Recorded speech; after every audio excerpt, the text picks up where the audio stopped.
Moving on to the next discussion, we'll be talking about brain drain because within a period of 1 year, the number of Nigerian students studying in the United Kingdom universities increased year on year by 63.5% to 21,305 in the 2021 academic year, and that's according to a new official data from the Higher Education Statistics Agency.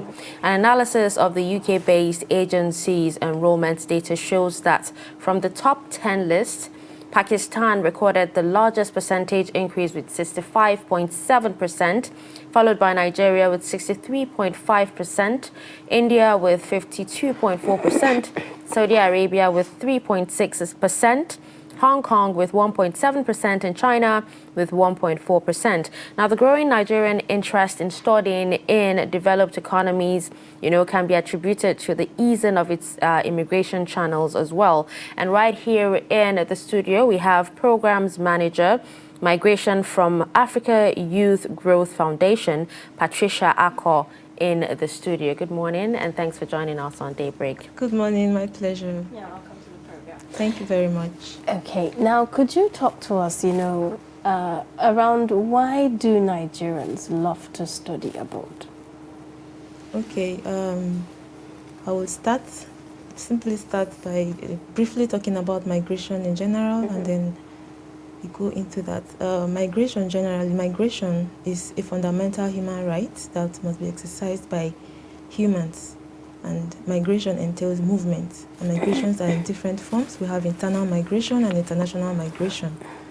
And in this instance, we are referring to international migration, that's movement across countries and borders. So the reason to your question, in response to your questions, reasons for students wanting to travel, study abroad is, of course, as a result of our poor standard of, education systems. If you go into or look into our education systems, you discover that, all or most of our skilled professionals have traveled abroad, and then they're left with low manpower, even to tutor a student to graduate with, best results and practical aspect of, going to a school and graduating and being useful in the labor market, is almost defeated in the country. So people tend to travel out to study, to have, better living conditions. Okay, now you talked about better living conditions. Yes, we know that, humans are actually pulled towards, opportunities and the rest. But in the future, will that be a big issue for the Nigerian economy? Yes. If we don't address that issue, the pull factor, if we don't address that issue, it will continue to be, a great issue for us as a country. So we as a country, we need to sit up and address the issue, the pull factors that are pulling our young, energetic youth to countries abroad. These are intelligent people that contribute to the development of other countries and then leaving Nigeria behind and all that. So we need to create, more enabling environment for people to be able to stay back and work in their country after they graduate from schools. So now, for Nigerians, moving out of the country to study, does it have a positive? Is there a positive side to it, or it's all negative? Does it have any positive impact? Yes. There's negative and there's positive side to it. Since we're talking about brain drain, we'll start with the negative aspect of it. And if you look at our infrastructure, we have poor infrastructure, poor water supply, poor electricity, and all that. If we had, skilled people within our country living and addressing these issues, it will definitely reduce the rate of how people move around, move to other countries and all that. And then the advantage of it is that the remittances that Nigerians living abroad, generate for our country, it improves our own revenue as a country as well. From the look of things, there are quite a number of Nigerians, that have moved abroad, they have studied there, some have become professors and are doing excellently well, you know, back in those countries. But here, some of them will say they are not really appreciated, despite, you know, the efforts they are putting in trying to, you know, move the country forward. Why do we see a lot of that? Yes, in my opinion, I would say that we are not, as a country, we are not really utilizing our professionals, you know, and it leads to brain waste. A professional in the country, you know, in the past times, it was discovered that this yam pounder that we use, it has been a long time ago. This yam pounder that we use today, it was, you know, produced and designed by a Nigerian, but because of lack of infrastructure, he had to travel out, and then it was produced, and now it's, you know, the country where it was produced is now praised for that, you know, innovation. So we have a lot of intelligent people, and we should utilize them properly by equipping our infrastructure to enable them, you know, be useful to us in the country, and then they should equally be allowed to, you know, make decisions as nation builders as well. It's our responsibility. Now, we've actually seen situations where, you know, very creative and talented people in Nigeria are poached by other countries, and nothing is actually really done by, you know, the leadership or even our country to, you know, help keep them here, or even motivate them, you know, to become better than they are. Why is that? Yeah, I think it's our, as a country, like I said earlier, we need to sit up to address these issues. It's our commitment towards addressing these issues. I feel we're not too committed in addressing these issues, and that is why it's continue happening to us. You know, in the near future, if we don't address this issue of addressing the pull factors of migration, it will affect us a lot in the future. There's actually a time where, you know, before you even got you know, admission into a university in the UK, you know, it would actually take a whole lot. But right now we've seen, you know, a lot of leniency when it comes to the UK, you know, giving scholarships or even, you know, admission to students in Nigeria. What is it that they actually see in, you know, these Nigerians that the government of today are actually taking for granted?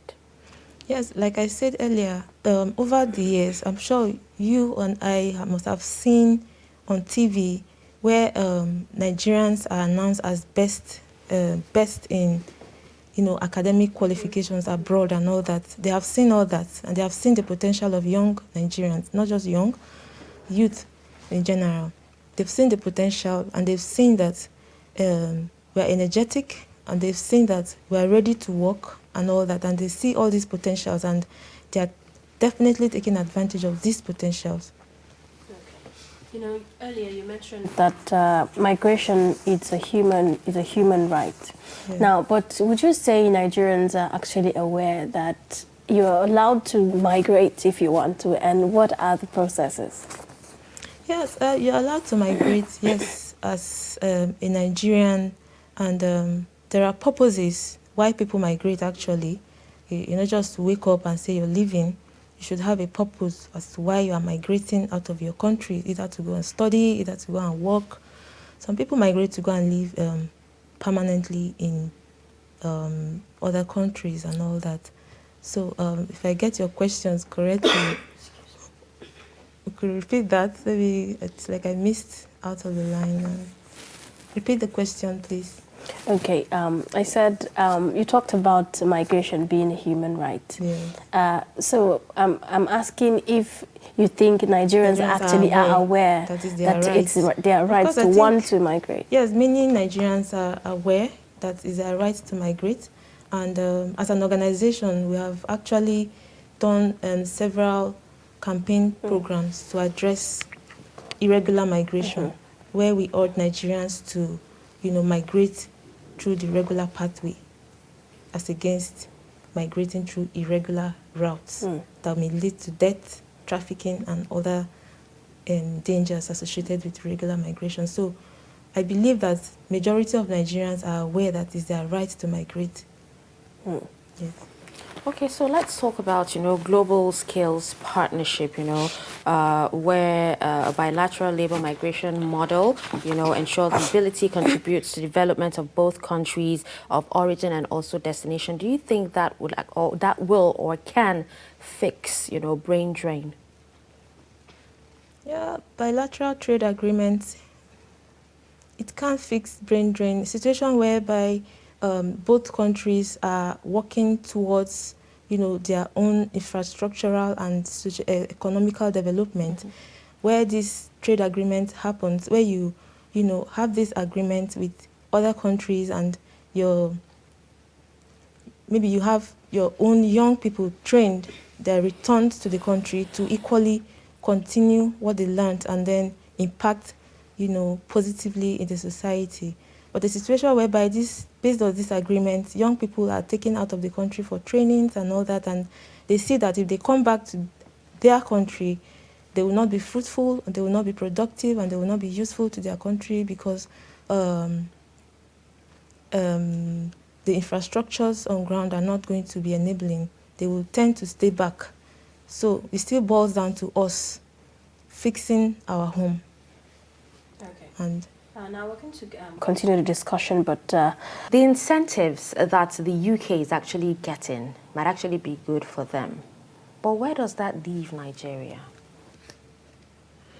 yeah, that brings us back to, the consequences or effect And of implications, of brain drain in our country. So we have issues of, poor quality of service in the health sector, in our education sector, and in our research and technology institutions, where qualified, skilled personnel are, traveled or migrate out of the country. It reduces the quality of service, reduced, manpower and output for the country as a whole. When it comes to the education sector, what about the teachers themselves? Because we've had a lot of states, do a whole, walkthrough on teachers, and most of them are seen not to even be qualified. Yes, like we're saying, the brain drain aspects, the skilled ones are out, so we're left with, the underskilled quacks and, poor teachers that are not actually, contributing to the development of individuals as they should as teachers, and then this brings us, back to other effects of, side effects, negative effects of brain drain in the country. It results in poor, in our teaching hospitals today. Universities teaching hospital is experiencing a lot of, downfall as a result of poor quality of, producing poor quality or quack medical professionals and all that. And also the professionals migrating. Yeah, they're migrating and all that. We're left with the ones who do not really have these skills to, carry out these tasks that's assigned to them and all that. okay. Now, how would you access Nigeria's educational sector? Are we doing well, or we're still lagging behind from the elementary level? We are lagging behind in the education system. I think we should, review our curriculum intensively, because if you go to school to study a course and then you graduate and then you're not useful to yourself, or even so many, I'm not generalize it, some courses you study you don't even make use of. You study a course and then you come out in the labor market, you're looking for a skill and all that. Of course, it's necessary for everyone to have a special skill, to have other sources of income, but then why you spent 4 years in the university, you should be able to account for it and make good use of it and all that. So I strongly suggest that our curriculum should be reviewed. A more practical curriculum should be, provided for our education, in our education system. So some people graduate as computer scientists and they're not able to operate a computer. is a really, deteriorating issue for us as a country. All right, thank you so much, Patricia Ako. She's a Program Manager Migration from Africa Youth Growth Foundation, for joining us in the studio today. Thank you so much. Thank you very much. Thank you for having me.